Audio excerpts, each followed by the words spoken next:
अरे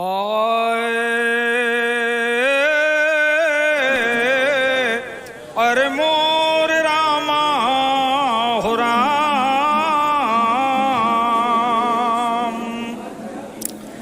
अरे पिया मोरे कुंवर कन्हैया, बोलावेले बसुरिया बजाए के। ये भैया गाने का शीर्षक है, लेकिन ये भाव में कभी कहता है, अरे जो ही लतोहरी डगरिया पुकरिया हमार सुन जननी, जो ही लतोहरी डगरिया पुकरिया हमार सुन जननी।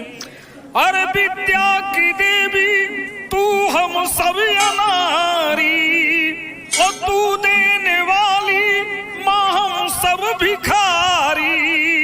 अरे तू देने वाली माँ हम सब भिखारी, झोली फैलल तोहरी दुअरिया हो पुकरिया हमार सुन जननी, झोली फैलल तोहरी दुअरिया हो पुकरिया हमार सुन जननी। तन में तू कर दे माँ सारे जन जन को, और झंकृत कर दे माँ वातावरण को, और झंकृत कर दे माँ वातावरण को।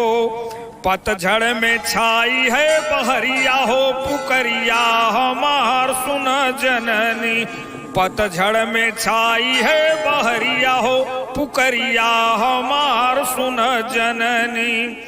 शक्ति दे ऐसी माँ सेवा कर पाई, अनुरगति भगति दे सबको रिझाई। अरे अनुरगति भगति दे सबको रिझाई, आप बाड़ू ज्ञान के गठरिया हो पुकरिया हमार सुन जननी, आप बाड़ू ज्ञान के गठरिया पुकरिया हमार सुन जननी।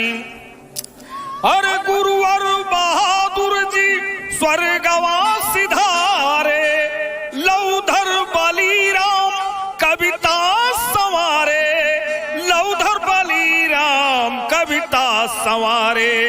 गावेले रामायण या नरिया हो पुकरिया हमार सुन जननी, गावे रामायण या नरिया हो पुकरिया हमार सुन जननी।